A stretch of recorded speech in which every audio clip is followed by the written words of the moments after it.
Hello, എല്ലാവർക്കും നമസ്കാരം. ഇന്ന് നമുക്കൊരു ചെമ്മീൻ മാങ്ങാൻ മുരിങ്ങയ്ക്ക കറി ഉണ്ടാക്കിയാലോ. ഫസ്റ്റ് തന്നെ ഒരു ചട്ടി വെച്ചിട്ട് അതിലേക്ക് കുറച്ച് വെളിച്ചെണ്ണ ഒഴിക്കുക. അതിൽ കുറച്ച് ഉലുവ ഇടുക. പിന്നെ ഒരു കൈപ്പിടി ചെറിയ ഉള്ളി അതിലേക്ക് ഇടുക.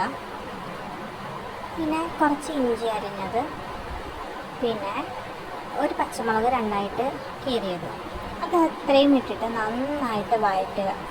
നന്നായിട്ട് വഴണ്ട് കഴിയുമ്പോൾ അതിലേക്ക് ഒരു ടൊമാറ്റോയുടെ ഹാഫ് സ്ലൈസ് ചെയ്തിട്ട് അതും കൂടെ ചേർത്തിട്ട് വഴറ്റുക. അതൊരു പകുതി വഴണ്ട് കഴിയുമ്പോൾ നമുക്ക് ചേർക്കാനുള്ള മുരിങ്ങയ്ക്കയും ചേർത്തിട്ട് ഒന്നും കൂടെ വഴറ്റുക. വഴറ്റിയതിന് ശേഷം ഇനി നമുക്കിതിലേക്ക് ഉള്ള അരപ്പ് തയ്യാറാക്കാം. കുറച്ച് തേങ്ങ ഒരു മിക്സിയുടെ ജാറിലേക്ക് ഇടുക. അതിലേക്ക് കുറച്ച് ചെറിയ ഉള്ളി, കുറച്ച് മുളക് പൊടി, കുറച്ച് മല്ലിപ്പൊടി, കുറച്ച് മഞ്ഞൾപ്പൊടി ഇട്ടിട്ട് നന്നായിട്ട് പേസ്റ്റ് ആകുന്ന പോലെ അരച്ചെടുക്കാം. അതിനുശേഷം നമ്മൾ ആ വഴണ്ട് വന്ന സാധനത്തിലേക്ക് നമ്മൾ കഴുകി വെച്ചിരിക്കുന്ന ഉണക്ക ചെമ്മീനും കൂടെ ചേർത്ത് വഴറ്റുക. നന്നായിട്ട് വഴണ്ട് വന്നതിന് ശേഷം നമുക്കതിലേക്ക് കുറച്ച് മാങ്ങയും കൂടെ ചേർക്കാം. തീരെ കുറച്ച് മാങ്ങ മാത്രമേ ഞാൻ ചേർത്തിട്ടുള്ളൂ. ഇനിയും അതിലേക്ക് 2 കഷ്ണം കുടംപുളിയും കൂടെ ഞാൻ ചേർത്തിട്ടുണ്ട്. മാങ്ങയ്ക്ക് പുളി അല്പം കുറവായതുകൊണ്ടാണ് കുടംപുളിയും കൂടെ ചേർത്തേക്കുന്നത്. ഇനിയും ആ അരച്ച അരപ്പ് ഇതിലേക്ക് ചേർത്ത് കുറച്ച് വെള്ളം, നമ്മുടെ ആവശ്യം ഗ്രേവി എത്ര വേണോ അതനുസരിച്ചിട്ടുള്ള വെള്ളം കൂടെ അതിലേക്ക് ചേർക്കുക.